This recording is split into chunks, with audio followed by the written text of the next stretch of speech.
पानी पीने हल्का।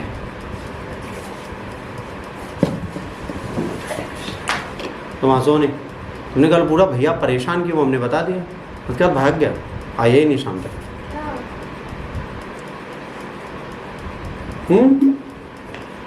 ये कौन किया है? नहीं तो हमें घर में अब देखो यहाँ क्या हुआ, यहाँ पर जो मालदीव है बेटा, मालदीव को चाइना ने बहुत सारी हेल्प दी। पहली हेल्प क्या है? Military assistance. अर्लियर मार्च में चाइना ने एक एग्रीमेंट साइन किया जिसमें इन्होंने कहा कि हम आपको सारा फ्री मिलिट्री असिस्टेंस देंगे ताकि आप अपने बायलैटरल रिलेशन अच्छे कराएं, जिसमें नॉन लीथल वेपन्स देंगे including tear gas, pepper spray, similar articles of weapon under the military grant ही एडेड। अब इन्होंने कहा कि नॉन लीथल वेपन देंगे। नॉन लीथल का मतलब होता है गोला बारूद नहीं देंगे, टीयर गैस दे देंगे, ठीक है, बाकी वेपन्स दे देंगे, ठीक है, पैलेट गन दे देंगे, मारो कबूतर की तरह लोगों को उड़ाओ चलेगा, बाकी कुछ तुमको नहीं देंगे क्योंकि बाकी किसी लायक तुम हो नहीं।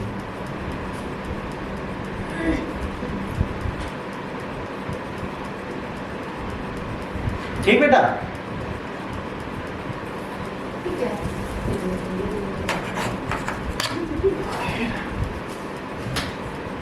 China gifts 12 eco friendly ambulance. इन्होंने कहा आपको हम 12 इको फ्रेंडली एम्बुलेंस देंगे, ठीक है। एडिशन एमपी न्यूज पोर्टल ने रिपोर्ट किया था, Maldives ministry health coated saying that these ambulance will contribute towards establishing faster response time in emergency in island. अब सोचो इतना बड़ा टूरिस्ट की कंट्री है, वहां पर 12 एम्बुलेंस के चक्कर में वो चाइना के पीछे चले गए। इतनी एम्बुलेंस तो हमारे यूपी में एक गले में खड़ी रहती है और फोन करने पे भी नहीं आती। कहते हैं भैया जिसका नंबर है वो आएगा, पता चला पीली भीड़ गया पेशेंट लेने। जब 112 पे आप कॉल करिए तो आपको पता चलता है जो एम्बुलेंस आपके बगल में खड़ी है वो आपकी सेवा के लिए नहीं है, क्योंकि उसके पास आपकी कॉल ट्रांसफर नहीं है। ठीक, इसके बाद China donates 10 civilian vehicles to Maldives. अब भाई साहब इन्होंने क्या किया, 10 सिविल व्हीकल्स देंगे मालदीव को। These vehicles were donated by the Shandong province of China to Maldives. The vehicle are designed to be used for waste collection and other municipal for purposes. जो हमारे यहाँ गाना आता है, कूड़े वाला आया घर से कूड़ा निकाल, वाली गाड़ी, वो 10 देंगे। देखो चाइना मालदीव कैसे बिका, मैं आपको ये दिखा। Deal with China for environmental protection work. फिर उन्होंने कहा तुम्हारा पर्यावरण भी हम बचा लेंगे। उन्होंने कहा साहब वेरी गुड। कह रहे कैसे? कह रहे मालदीव गवर्नमेंट साइन करते हैं एमओयू चाइनीज के साथ, कंपनीज के साथ, है ना, जिसका नाम है चाइनीज टियांग इनकॉर्पोरेशन, जिसे बोलते हैं सिंटी। इसके साथ इन्होंने किया, ठीक है। इसमें क्या है, इनका फोकस होगा एरियाज में क्लाइमेट चेंज कैसे हो रहा है, water sanitation, energy, environmental protection, low carbon urban development के लिए हम आपको सपोर्ट करेंगे। इन्होंने कहा वेरी गुड। इन्होंने कहा सर आप ही सब हो, आपसे बड़ा कोई नहीं है सर। आपने हमें कूड़े वाली गाड़ी दी थी, बताओ हम लोग तो अभी ठिलिया से कूड़ा उठाते थे। ये इलेक्ट्रिक गाड़ी कब आई हमको तो पता ही नहीं। फिर उसमें हरा लाल पीला ढक्कन भी लगा दिया, अरे 3 तरह कूड़ा होता है, उनको ये भी नहीं पता। तो Maldives is a Maldives tourist rich है, पर उनको अभी कुछ नहीं पता बेचारे करे क्या। तो दूसरे लोग मदद देते हैं, बेचारे गरीब है मान लेते हैं। Chinese send 1500 ton of drinking water to Maldives. भाई साहब इनके पास पीने का पानी नहीं था, तो 1500 टन पानी भेजा चाइना ने, कहा तुम हमारा पानी पी। तो बड़े खुश, कह रहे अरे आपने हमको 20-20 लीटर की कैन भेज दी थी सारी, सर आप बहुत बड़े। इसके बाद मेजर प्रोजेक्ट है ना, कॉन्ट्रैक्टेड टू चाइना CAMC, जिसका मतलब क्या है, Chinese machinery engineering corporation. Major project जो है वहाँ पे एक प्लेस है कहाँ, जिसका नाम है हुलू माले, ठीक है। हुलू माले में फेज 3 में ये काम करने जा रहे हैं और यहाँ पर ये कह रहे हैं कि पाइप बॉन्ड वाटर सप्लाई दी जाएगी, कॉम्प्रिहेंसिव रोड बनाया जाएगा, सीवर बनाए जाएंगे और इलेक्ट्रिक सप्लाई दी जाएगी। यार तुम इतना टूरिस्ट से पैसा लेते हो, तुम उसका करते क्या? तुम सीवर नहीं डाल पाया, उसके लिए भी तुम्हें चाइना चाहिए, बताओ। अरे हम पाकिस्तान और नेपाल, श्रीलंका और बांग्लादेश को इस मामले में, नेपाल को इस मामले में तो अच्छा मानते हैं, उन्होंने इनसे सीवर की लाइन नहीं बिछवाई। हेड्स ऑफ टू मालदीव, जमादारी करवा डालेगा चाइना, देखना थोड़ा। China plus two lab equipped with liquid for 17 island. Maldives ministry और हेल्थ ने लेटर ऑफ एक्सचेंज में कहा कि हमें 17 लेबोरेटरीज दे दो। हमारे यहाँ जो लोग बीमार पड़ जाते हैं उनकी हम जांचें नहीं कर पाते, हमको पता ही नहीं होता उनको क्या हुआ। तो इन्होंने कहा अच्छा 17 लैब भी तुम्हारे यहाँ डाल दें। मालदीव खुश, कह रहा वाह 17 लैब, इतना तो हम पूरी जिंदगी में नहीं लिख पाएंगे। प्रसन्न। China build Male city road for free, इन्होंने तुम्हारी जो कैपिटल सिटी माले है ना, वहां की जितनी रोड है सारी हम फ्री बना देंगे। अरे भैया मालदीव के प्रेसिडेंट गदगदा आ गए, कह रहा कल से एक को हचका न लगे। मतलब समझिए चाइना कैसे खरीदता है, भिखारी देशों को कुछ भी दे दो काम हो जाता है। तो इस टाइम पे मालदीव की हालत एग्जैक्टली वही है, कुछ भी लेके यार, कुछ भी लेके, लिटरली ये सब चीजें हैं जिसके चक्कर में तो इंडिया के खिलाफ है। अरे तुम हमसे बोल देते, हम अपना लखनऊ का म्यूनसिपालिटी यूनिट भी भेज देते, इससे ज्यादा गाड़ियां चली जाती है, हम रह लेते पूरा जैसे यहाँ पड़ा है वैसे घरों के बाहर उतार लगा देते थोड़े। क्या है China Maldives free trade agreement, इसके बाद इन्होंने कहा हम लोग फ्री ट्रेड एग्रीमेंट करेंगे जिससे मालदीव के लोगों का बिजनेस और इकोनॉमी बढ़ेगी। फिर मालदीव में एग्रीकल्चर ग्रोथ भी करेंगे। इन्होंने कहा है कि हम यहाँ पे फूड सिक्योरिटी लाने के लिए तुम्हारे कृषि के संसाधनों का भी प्रयोग कराएंगे, तुम्हें बहुत सारे कृषि से रिलेटेड चीजें देंगे। मालदीव ने कहा है सर सच्ची कह रहे हैं, बस मालदीव गदगदाएगा, उसके बाद तो ये पगलाएगा, उसको लगा कि बहुत सब कुछ मिल गया हमको, अब हमें कुछ नहीं चाहिए। अब क्या हुआ भाई साहब, अब कुछ नहीं हुआ। अब हुआ अगला देश, 3 देशों की कड़ी यहाँ पर बनी है। ये मैप पहचान के कोई मुझे बता सकता है कौन कौन सी कंट्री बनी? Pakistan, India, China. अरे वेरी गुड, इसी बात पे नोट आ गई, ये सब बता लेते हैं। देखो पाकिस्तान, इंडिया और चाइना, इन तीनों में प्रॉब्लम ये है कि ये जो लोग हैं ये सच में इसी तरीके से, ये सीधे है ही नहीं, मतलब ये आपको सीधे ट्रायंगल नहीं दिखेगा, उल्टा सीधा भागते हुए। क्यों? क्योंकि ये एक ऐसा देश है जो कहता है मित्रता, ये कहते हैं हमसे ना होगा। ये दोनों मिलकर अपने लिए तो काम करते हैं, पर इंडिया के साथ मिलकर कोई भी कार्य नहीं करना चाहते। इसी चक्कर में आज भी इंडियन रीजन में लड़ाई का कारण है चाइना और India, due to the Pakistan, Maldives, Bangladesh, Nepal, Sri Lanka, Bhutan, Myanmar. इन सबको अगर हम लोग शांत कर ले जाएंगे तो चाइना इंडिया में कोई दुश्मनी नहीं, काहे के दुश्मन, ये सब कहें आप भाई भाई साथ में रहो। जैसे होता नहीं, घर पे बंटवारा होने लगे, 2 भाई लड़ने लगे तो बगल में पड़ोसी के 4 भाई और आ जाए, काट के मारो, 1 बीघा तुम्हारा कम कैसे, लो ज्यादा लो, मार डालो साले। क्यों होता है? क्योंकि लोग सुलह नहीं कराने आते, लड़ाने आते। अरे लंबरदार तुम थे नहीं यहाँ, तुम्हारे 1 बीघा ज्यादा जोत रहा है, अब लंबरदार लड़ेगा, हमारे 1 बीघा वापस दो। ये लड़ाई हमारे देश की, वही विश्व में चलती है। अगर ये एशिया की ये 7-8 कंट्रीज मिल जाएं और क्या भाई तुम लोग ना लड़ो तो क्या दिक्कत होगी यार, ग्रोथ तो तुम्हारा भी होगा ना हम लोगों के साथ, बट कहते नहीं तुम लोग लड़ो। क्यों? क्योंकि इंडिया चाहता है कि हम भी बैलेंस पावर का करें, चाइना कह रहा है कि बैलेंस ऑफ पावर हमको चाहिए ही नहीं। काहे को बैलेंस ऑफ पावर, हम हैं शक्तिशाली तो हैं, ये वो टॉपर है जो नकल करके भी नंबर 1 आए, ठीक है। तो वो जो 3 इडियट में नहीं था, जो वो अश्लील मैगजीन डाल देता था एग्जाम से 1 दिन पहले सबके कमरों में और हर बंदा फेल हो जाता था, वो वाली हरकत है चाइना की। बड़ा अजीब सा नाम था उसका, भूल गया। अब देखिए चाइना ने कहा कि भाई हम कुछ भी करें हम आपसे पूछेंगे नहीं। कह रहे क्यों नहीं पूछोगे, तो पूछना पड़ेगा। कह रहे नहीं पूछेंगे। इन्होंने क्या किया, इन्होंने यहां से एक सी पैक डाला। क्या डाला? सी पैक, जो यहाँ पर ग्वादर पोर्ट तक जाता है, और एक ग्वादर पोर्ट जो है ये चाबार पोर्ट के पास है। तो इंडिया ईरान में चाबार पोर्ट बना रहा, अभी भी फंडिंग दे रहे हैं हम चाबार पोर्ट को, पर हम चाइना जितने तेज नहीं, क्योंकि हमारे पास वीटो नहीं। आज इंडिया को वीटो मिल जाए, जैसे लोग कहते हैं ना चाइना बहुत अच्छे से डेवलपमेंट करता है, इंडिया को आप वीटो दे दीजिए, फिर इंडिया के खिलाफ कुछ कर नहीं पाओगे ना। जब भी आप इंडिया के खिलाफ सैंक्शन लगाओगे, इंडिया कहेगा वीटो। चाइना भी यही करता है, तो हम डेवलपमेंट कर सकते हैं। बट अभी हम डेवलपमेंट इसलिए नहीं कर सकते क्योंकि अगर इसके ऊपर सैंक्शन लगे हैं तो हम यहाँ पर काम कम करेंगे। बट चाइना ने यहाँ तक अपने आप को बचा लिया।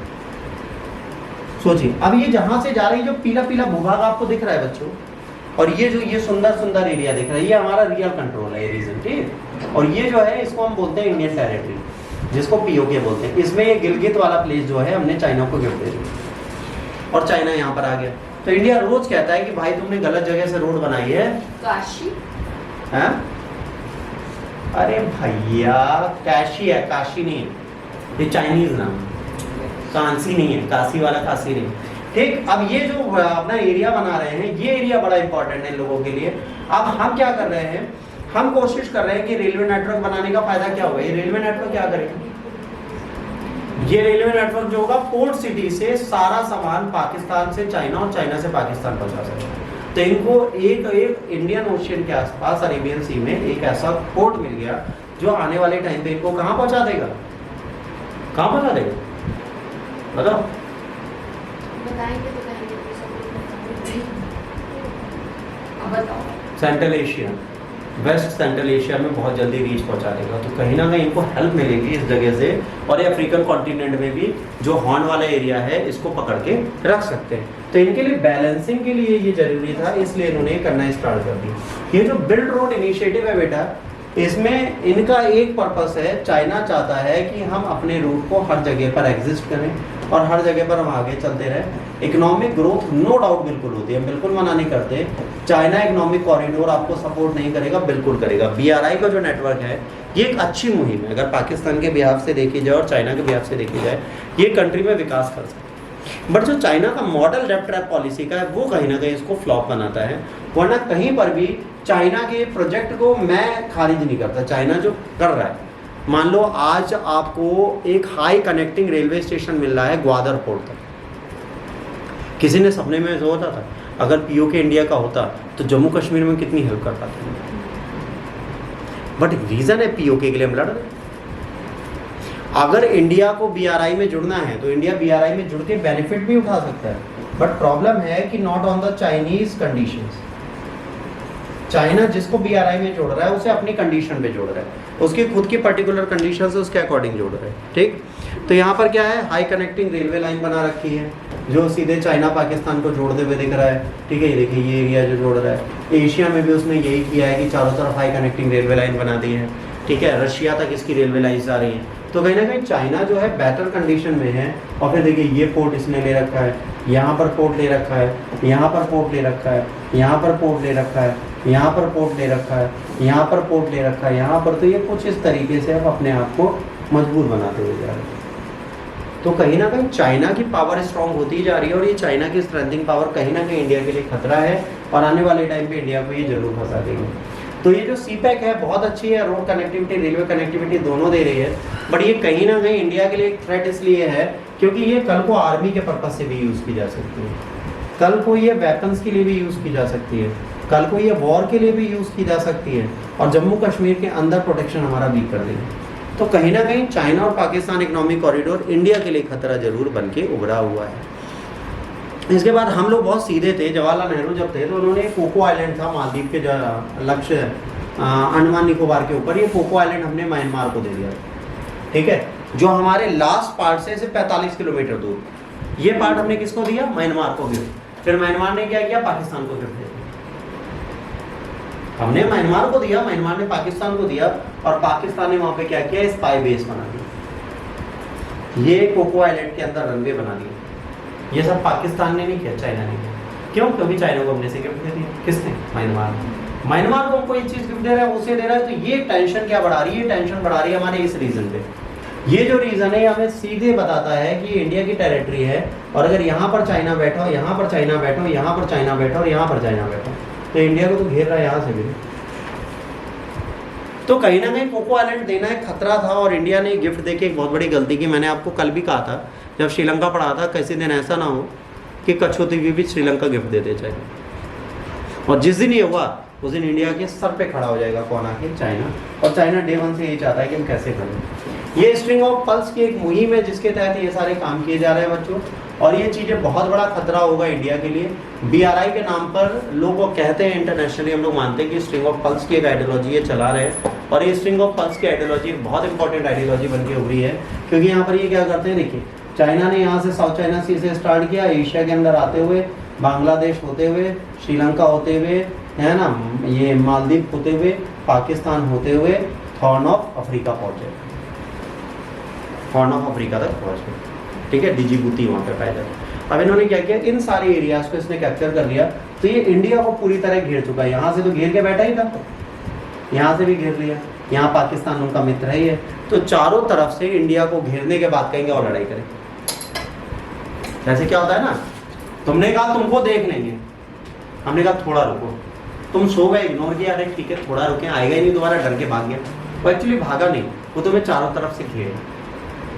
फिर तो एक दिन निकले रोल खाने राजवेज कबाब पैदल। अब इधर से घेरना स्टार्ट किया, चारों तरफ सर्कल बन गया। तो उसने कहा आओ देख लें। तो फिर तुमने कहा भैया खा ले फिर देखोगे? कह रहे चलो घेरे पे ले गया तुम्हें खाने। अब तुम वहाँ पहुँचे तो कह रहा अकेले खाओगे? अब 1200 लोगों ने तुम्हें घेर रखा। तुमने कहा भैया तुम मान लो, क्यों खिला तो सकते भी। अब इतने रिच भी थोड़े ना है। जैसे कल हमने राज वाले से क्या पूछा कि भैया आपके 200-250 लस्सी भी है? 200-250 इतने में क्या होता है? इतना क्या होता है? हमने कहा 1000-1200। कह रहा 1500 से ऊपर लस्सियाँ रोज बिकती हैं। दुकान तो तुम्हारी चल रही। चलो अब ये स्ट्रिंग ऑफ पल्स जो है बेटा, ये बहुत बड़ा स्ट्रेटजी है जो कहीं ना कहीं इंडिया को चाइना के साथ लड़ाई के लिए मजबूर करता है, क्योंकि इंडिया अब इसको काउंटर अगर करना चाहता है। तो ये जो इंडिया का रीजन है, ये वाला कौन सा, अंडमान निकोबार वाला, ये वाला रीजन इसे डेवलप करना पड़ेगा। यहाँ अपने सारे पोर्ट डेवलप करने पड़ेंगे, ठीक है। इसको लक्षद्वीप को डेवलप करना पड़ेगा, इसको भी यहाँ पर आना पड़ेगा, यहाँ पर आना पड़ेगा। तो इंडिया को भी कहीं ना कहीं अपने विंग्स फैलाने पड़ेंगे। तो इंडिया इन सब चीज़ों के थ्रेट को समझते हुए आज अपने डिफेंस को स्ट्रॉन्ग करने की कोशिश कर रही है, अपनी वेपनरी पावर को बढ़ाने की कोशिश कर रही है, अपनी नेवल बेस को बढ़ाने की कोशिश कर रही है। कल नए नेवल चीफ कौन है?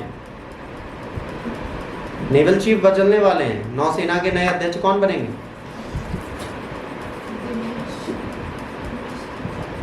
हाँ ऐसे कुछ है, नाम पूरा बताइए। अब one belt one road initiative को अगर आप ध्यान से देखिए बच्चों, तो ये ऐसे जा रहा है। देखिए ये एशिया में रोड से जुड़ रहा है, फिर देखिए समुद्र से आ रहा है। इन्होंने ये कहा कि जो सिल्क रूट था वो मैं पूरा का पूरा दोबारा जीवित करके रहूंगा, और मैं चाइना को हर तरफ से जोड़ दूंगा, और व्यापार पूरा एशिया में मैं करूंगा। पर इन्होंने ये नहीं कहा कि बेटा इसके चक्कर में मैं इंडिया को भी खा जाऊंगा। ये भी है बीच में। तो ये अगर मैप आप देखें, one belt one road initiative, जिसे बेल्ट रोड इनिशिएटिव बोलते हैं, इसमें क्लियरली लिखा है कि India is going to face a lots of challenges.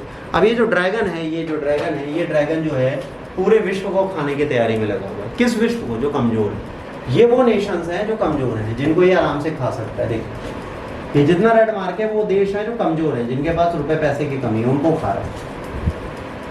तो चाइना ने एक चीज देखी, उसके बाद जब फॉरेक्स आया तो उसने अमेरिका की तरह फॉरेक्स रख के गुंडा ही नहीं दिखाया। उसने फॉरेक्स रखने के बाद कंट्रियों में जाना स्टार्ट किया। गया, कह रहा भैया बाथरूम जा रहे हो? हाँ लोटा लेके हम बाथरूम बना दें। कह रहे पैसा नहीं लेंगे, बना। अभी क्या हुआ है, कल की न्यूज आपको बताता हूँ। नेपाल ने कहा है कि आपने काठमांडू से लेकर और पोखरा तक का एयरपोर्ट बना दिया, और अब हम उसको स्टार्ट करेंगे, क्योंकि उसमें 3 साल हो गए बने हुए। नेपाल में चाइना का इन्वेस्टमेंट था और उसने वहाँ एयरपोर्ट बनाए थे, उन पे एक भी कमर्शियल फ्लाइट नहीं आई। 3 साल बीत चुके हैं, चाइना को लोन देना है। तो नेपाल ने कहा तुम्हें पैसा कहाँ से देंगे अगर यहाँ फ्लाइटें नहीं आएंगी। तो जब इंटरनेशनली हुआ तो चाइना ने तुरंत अनाउंस किया कि अब कमर्शियल फ्लाइट पोखरा और काठमांडू के हमारे एयरपोर्ट में आनी स्टार्ट हो। तो इंडिया ने भी काम भी भेजेंगे। सोचिए, डेवलपमेंट कर देता है। 4-4 साल चीजें बनी पड़ी है, कोई मतलब ही नहीं। चाइना का डेवलपमेंट है सदगुरु कॉम्प्लेक्स इज इक्वल, बना है काम किसी के लिए। क्यों? क्योंकि भाई आपने पैसा था, आपने बना दिया। अब दूसरी कंट्री जाने, उसका काम जाने, हमसे क्या मतलब है? उसका लॉस और फायदा हमें कोई मतलब। इसके बाद mapping the belt road initiative progress. अगर आप देखेंगे, देखिए इतनी जगह पर ये पहुंच चुके हैं। ये जितने एरिया लिखे हैं इन जगह पर इनका प्रॉपर डेवलपमेंट है। इतनी जगहों पर ये भाई साहब है, सोचिए कहाँ कहाँ है। इस्तांबुल में भी है, मॉस्को में भी है, समरकंद में भी है, तेहरान में भी है ना, एलआईटी में भी है। अल्मेटी कहाँ का प्लेस है, कहाँ की कैपिटल है?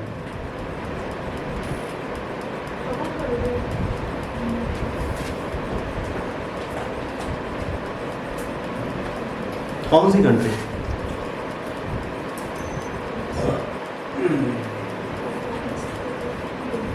इसके बाद देखिए कोलकाता जोड़ना था पर चटगांव जोड़ दिया इन्होंने, कोलकाता छोड़ दिया। तो ये अगर ये बेल्ट रोड इनिशिएटिव के प्रोग्रेस की बात करेंगे, हम्माटोटा, कोलंबो, कुआलालंपुर, जकार्ता, इन सब चीजों को ये जोड़ते हुए जाएंगे, जिससे इनको बहुत ज्यादा फायदा होगा।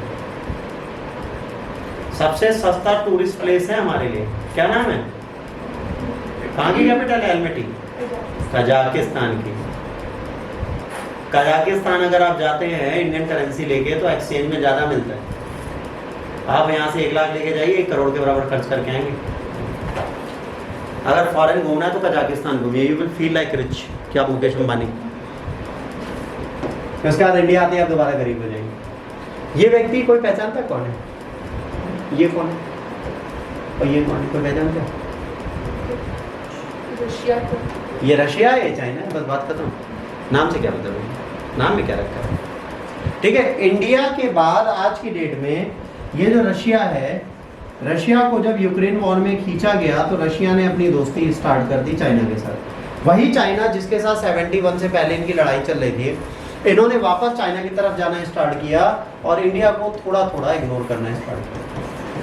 पहली बार 2023 में ऐसा होता है कि जब हेड ऑफ द स्टेट्स की मीटिंग होती थी तो रशिया के प्रेसिडेंट ने मना कर दिया इंडिया में उस मीटिंग में आने।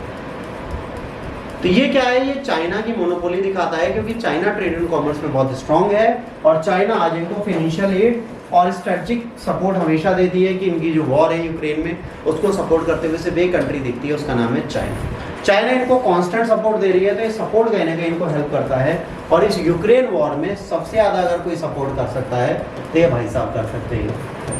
तो फाइनेंशियली एड होने के चक्कर में ही ये कॉमर्स ही है जो इस युद्ध को आज भी स्पॉन्सर कर रहा है। अदरवाइज रशिया कब की चला चुका होता, क्योंकि उसके ऊपर वेस्टर्न वर्ल्ड ने क्या लगा रखे हैं, सैंक्शंस। उन सैंक्शंस के बाद भी अगर ये सर्वाइव कर रहा है तो रशिया के सर्वाइवल के कारण है, इंडिया नहीं। इंडिया पार्शियली सपोर्ट करता है बट चाइना ओपनली सपोर्ट कर रहा है। तो चाइना का ये ओपन सपोर्ट जो है कहीं ना कहीं रशिया को उनका फ्रेंड बनाता है, और रशिया उनका फ्रेंड बनता है तो इन्हें दिक्कत जरूर होगी। ठीक है, ये जो भाई साहब हैं ये चाइना के साथ ना जाने क्या क्या चीज़ें खा जाएंगे आने वाले टाइम पर। ये पूरी दुनिया जो होगी तो चाइना के कंट्रोल में दिखेगी, उसके लिए आप बिल्कुल परेशान ना हो। ठीक है, जब ये युद्ध स्टार्ट हुआ तो जेलेंस्की साहब ने कहा कि हम लड़ेंगे। ठीक है, इन्होंने कहा तुम लड़ो जाके, मैं तुम्हारे पीछे खड़ा हूँ, तुझसे बिल्कुल टेंशन ना करो। पूरा का पूरा नाटो नेशन तुम्हारे साथ आग लगा देगा, आग लगा देगा, आग लगा देगा। अन्नू मलिक की तरह ही गा गए, आग लगा देगा, आग लगा देगा। ये मंच में नाच लिए, और किसके मंच में नाच लिए? रशिया के। रशिया ने कहा अच्छा आओ बेटा तुमको बताते हैं। अब इन दोनों की लड़ाई के बीच में इन्होंने इधर से सपोर्ट किया, इन्होंने सच में सपोर्ट करा, और जेलेंस्की लगे। जेलेंस्की को खड़ा किया था चने के झाड़ पे अमेरिका ने, और कहा देखो तुमने ना पाम ट्री पे बैठा दिया रस्सी बांध के। वो ऊपर देखे, वहाँ पे पोस्टर लगा दी, देखो कितना ऊंचा एवरेस्ट दिख रहा है तुम्हें। मैंने कहा बहुत ऊंचाई बैठे हैं, कौन थूके लगा वैसे। और आज भी यूक्रेन वाला इशू ऐसा हो गया कि अब एक था यूक्रेन ही चलता है, यूक्रेन तो है ही नहीं। आज अगर यूक्रेन को आप रीसेटल करने की कोशिश करोगे तो 25 से 30 साल लगेंगे यूक्रेन को दोबारा यूक्रेन में, 25 से 30 साल इस कंडीशन में ले आए। और ये कॉन्फ्लिक्ट जो है ये कहीं ना कहीं आज भी इंटरनेशनली बहुत इंपॉर्टेंस रखती है।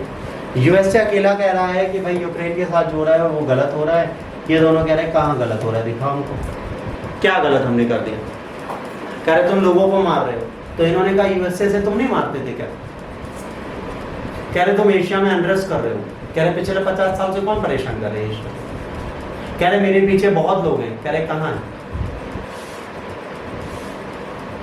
कह रहे मैंने सैंक्शंस लगा दिए। कह रहे कौन मानता है? तो आज अमेरिका की वो हालत हो गई है, ही इज लाइक अ धोबी का कुत्ता, ना घर का ना घाट। मतलब इसकी कंडीशन इतनी बुरी कर दी है, सैंक्शंस लगा तो कोई मानता ही नहीं। कहता है तुम पे लगा दिया काट सा, आज से तुम मेरे साथ व्यापार नहीं करोगे। तो चाइना कहता है थैंक यू वेरी मच। अगले दिन पता चलता है सॉरी सर, आपको सोलर पैनल भेज देते वो भेज दीजिए, हमारे यहाँ बिजली नहीं है। मतलब चाइना ने ये मोनोपोली बनाई है कि यूएसए में अभी सोलर मिशन चल रहा था, और जब ये यूक्रेन वाला वॉर हुआ तो यूएसए में सडन सोलर पैनल की प्राइस बढ़ गई। तो जब मिनिस्ट्री बैठी और पूछा गया भाई साहब सोलर पैनल के प्राइस क्यों बढ़ रहे हैं, कह रहे आपने जो काप्सा लगाया और इम्पोर्ट और एक्सपोर्ट ड्यूटी बढ़ा दी है ना ट्रेड वॉर के चक्कर में। कह रहे वहाँ से आने वाले सोलर पैनल जो यूएस में बनने वाले सोलर पैनल सस्ते और ड्यूरेबल थे, महंगे हो गए, इनको वापस लेने पड़े अपने देश से और चाइना से सामान मंगाना पड़ा। ये हालत है। आज अगर इंडिया कहे कि हम आज से चाइना से कुछ नहीं मंगाएंगे तो कल से पढ़ाई लिखाई बंद। कल से हम लोग स्लेट और चौक लेके आएंगे, वो भी स्लेट जो होगी बढ़ई बनाएगा और उसको काला पेंट करेगा। रोज आप चौक लेके आओगे, खड़िया लेके आओगे और काली वाली काली के रखोगे, रोज उस पर पोतोगे तब लिखोगे। These all panel will be gone. तो आज चाइना ने वर्ल्ड को चलाना सीख लिया, और जब कोई वर्ल्ड इकोनॉमी में इतना स्ट्रांग हो जाता है तो उसको आप एट पार नहीं पा सकते। अगर वर्ल्ड मैप से आप चाइना को खत्म कर दे तो ऑलमोस्ट सारी मॉडर्न चीजें आपकी दुनिया खत्म हो। हम कोशिश कर रहे हैं मैन्युफैक्चरिंग सेक्टर को चाइना से बाहर करने के लिए, बट चाइना से मैन्युफैक्चरिंग सेक्टर को आप एक दिन में बाहर नहीं कर सकते। इकोनॉमिकली अगर बात करेंगे तो चाइना और रशिया और यूएसए में, चाइना और यूएसए इकलौते हैं जो आज की डेट में इकोनॉमिकली स्टेबल कंट्रीज में माने जाते हैं, और ये दोनों आज लड़ रहे हैं क्या, ट्रेड वॉर। और ये ट्रेड वॉर जो है सेकंड कोल्ड वॉर की तरह ही चल रही है। अगर आप ध्यान से देखिए तो ये कोल्ड वॉर वाला एरा जो खत्म हुआ था उसी वॉर के एरा में चल रहे हैं। और एक बहुत अच्छी चीज बता दें, जो मोस्ट पावरफुल कंट्री होती है और जो छोटी कंट्री उसके अगेंस्ट उभर रही होती है, फाइनली कोल्ड वॉर वही कंट्री जीतती है। जब यूएसएसआर के खिलाफ यूएसए खड़ा हुआ था तो यूएसए जीता था, आज यूएसए के खिलाफ चाइना खड़ा और चाइना को रशिया सपोर्ट कर रहा है। आने वाले 5 से 10 सालों में यूएसए की पूरी मोनोपोली वर्ल्ड वाइड हो जाएगी खत्म, और सिर्फ एक कंट्री बचेगी जिसमें है दम, वो है चाइना। तो आप चाइना को इग्नोर नहीं कर सकते, क्योंकि पहली चीज इनकी पॉलिटिक्स स्टेबल है, यूएस में नहीं है।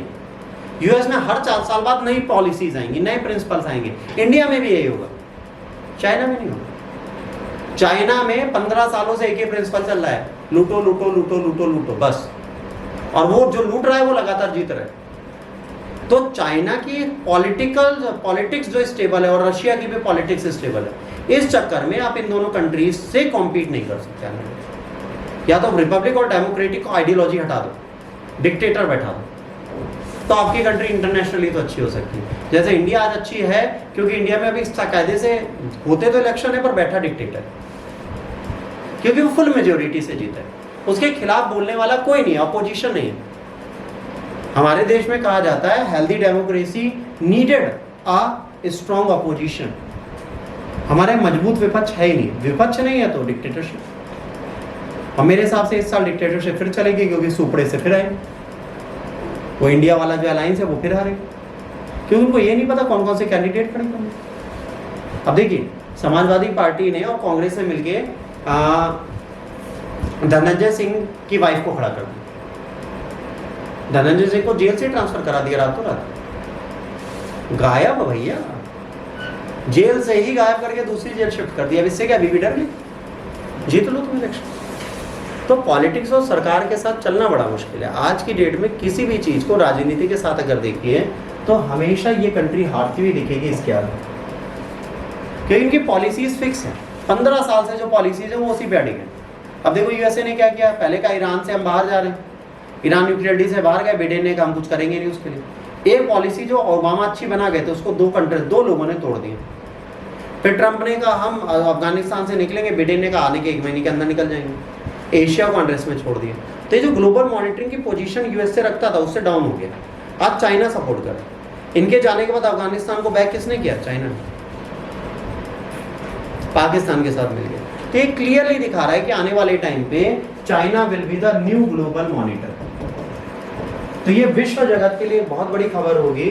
और ये जो क्वाड हमने बनाया, हमने इसीलिए बनाया है कि हम इसको काउंटर कर पाए। जो चाइना की बढ़ती हुई मोनोपोली है उसको काउंटर करने के लिए ये मिलके चलेंगे। ये है ऑस्ट्रेलिया, ये है इंडिया, ये है यूएसए और ये है जापान। तो ये 4 कंट्रीज मिलके अगर कार्य आपस में करती हैं तो कहीं ना कहीं हमें एक मौका मिलेगा कि हम इस देश को संभाल पाएं और चीज़ों को कर पाएं। अगर ऑस्ट्रेलिया साथ देता है तो, पर ऑस्ट्रेलिया के साथ देने से कोई फायदा नहीं होता। पर ठीक है, ये क्वाड जो बना ये कहीं ना कहीं हेल्प कर रहा है। तो अब देखिए क्वाड के लिए इमेज बड़ी अच्छी लगी। चेस में इसको मात देने के लिए 4 गोटियां साथ में खेल रही हैं और उसके बाद भी यही जीती। कभी कभार एक राजा काफी होता है चेस में सारी बाजियां जीतने के। एक कदम चलेगा पर चलता सौड़ेगा, घूमता रहता है तो नाचते। स्ट्रेटजी राइट बनानी पड़ेगी। Make in India strategy is a very good option, but it will also take time. Make in India के लिए अभी 20 साल स्टेबिलिटी होगी, तब शायद हम अपने देश में सब कुछ बना पाएंगे। भारत का एक मेड इन इंडिया कैमरा बता दीजिए, DSLR। भारत का एक ऐसा मोबाइल बता दीजिए जो पूरी तरीके से भारतीय है। भारत का एक अभी एसी बता दीजिए जो पूर्णतः भारतीय तरीके से बनता। भारत की एक गाड़ी बता दीजिए जो पूर्णतः भारतीय। और सब छोड़ो, जो वो बाजार है जहां से तुम एक्स्ट्रा गैजेट्स कार और बाइक में लगवाते हो, भारत का कोई सामान नहीं है, ऑल मेड इन चाइना। विश्व में सबसे बड़ी मार्केट अगर किसी कंट्री की है तो वो चाइना की, और चाइना को आप टैकल करने की सोच रहे हो तो आप सबसे बड़ा गलत डिसीजन लेने के लिए तैयार। ठीक, यहाँ तक है बेटा, यहाँ का बेसिक। यहाँ तक कोई डाउट है तो अब आप लोग पूछ सकते हैं, क्योंकि यहीं पर आज हमारी IR की क्लास होगी समाप्त। आज करंट नहीं पड़ा, उसका रीज़न था करंट में बहुत ज़्यादा कुछ नहीं है, हाँ था, तो जो बचा हुआ है तो वो चीज़ें हम लोग करेंगे।